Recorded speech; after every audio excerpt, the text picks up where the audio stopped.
साताऱ्याच्या फलटणमधील शासकीय रुग्णालयात कार्यरत असलेल्या महिला वैद्यकीय अधिकारीने फलटणमधील एका हॉटेलमध्ये गळफास घेत आत्महत्या केली। या डॉक्टरनं आत्महत्या पूर्वी हातावरती सुसाईड नोट लिहिली होती।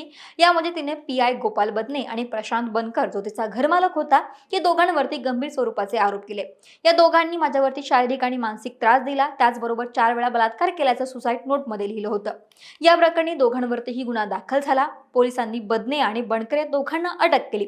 सध्या दोघेही पोलीस चौकशीमध्ये आहेत। पण महिला डॉक्टरच्या हातावरची सुसाईड नोट त्यांचे कुटुंबीयच मानायला तयार नाहीयेत। तिच्या बहिणीच्या म्हणण्यानुसार माझ्या बहिणीच्या हातावरची सुसाईड नोटवरची हँडरायटिंग तिची नाहीच। या प्रकरणाला वेगळं वळण दिलं जातंय। एवढंच नाही, महिला डॉक्टरनं हॉटेलमध्ये सुसाईड केलं होतं, मात्र कुटुंबीय येण्याच्या आधीच तिचा मृतदेह पोलीस ठाण्यामध्ये हलवण्यात आला।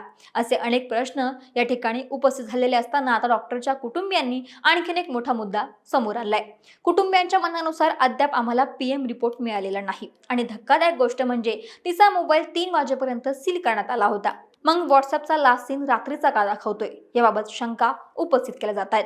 आत्महत्या केलेल्या डॉक्टरच्या कुटुंबियांनी सोमवारी बीडमध्ये पत्रकार परिषद घेतली। या पत्रकार परिषदेमध्ये त्यांनी पोलीस तपासाबाबत अनेक शंका उपस्थित केल्या। डॉक्टरच्या आतेभावाने सांगितलं की डॉक्टरच्या आत्महत्येनंतर तिचा मोबाईल सील करण्यात आला असे आम्हाला पोलिसांकडून सांगण्यात आलं। दुपारी 3 वाजेपर्यंत आम्ही तिथे पोहोचतो। पोलिसांनी मोबाईल सील केला असं सांगितलं, पण आम्ही जेव्हा तिचे व्हॉट्सअपचा लास्ट सीन चेक केला तेव्हा तो आम्हाला 11:13 असल्याचं दिसून आलं। याचा अर्थ मधल्या काळात तिचा मोबाईल कोणी चालू केला का? मोबाईल सील कधी केला याचे काही पुरावे आमच्याकडे नाहीयेत। डॉक्टर कुटुंबियांनी आमच्या मुलीची आत्महत्या नसून हत्या झाली असल्याचा दावा केलाय। आरोपीने सर्व पुरावे नष्ट केले, त्यानंतर त्याने पोलिसांकडे सरेंडर केलं। त्याचबरोबर पुरावे नष्ट करण्यासाठी आरोपीने मृत डॉक्टरच्या फिंगर लॉकचा वापर केला आणि मोबाईल बदलला। त्यानंतर महत्त्वाचा डाटा, घटनेसंबंधित पुरावे डिलीट केले असा दावा देखील त्यांनी यावेळी केलाय। त्यामुळे त्यांच्या या दाव्यानं एकच खळबळ उडाली आहे आणि या प्रकरणामध्ये नवीन अँगल समोर आलाय।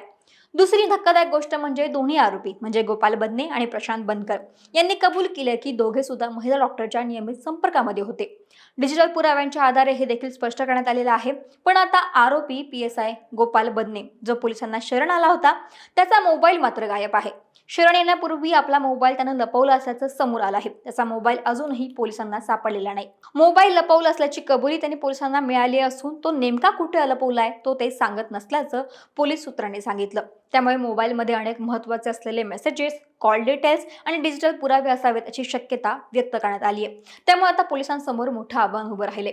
बदनेच्या मोबाईलमधले पुरावे मिळाल्यास या प्रकरणातील अनेक धागेदोरे समोर येऊ शकतात।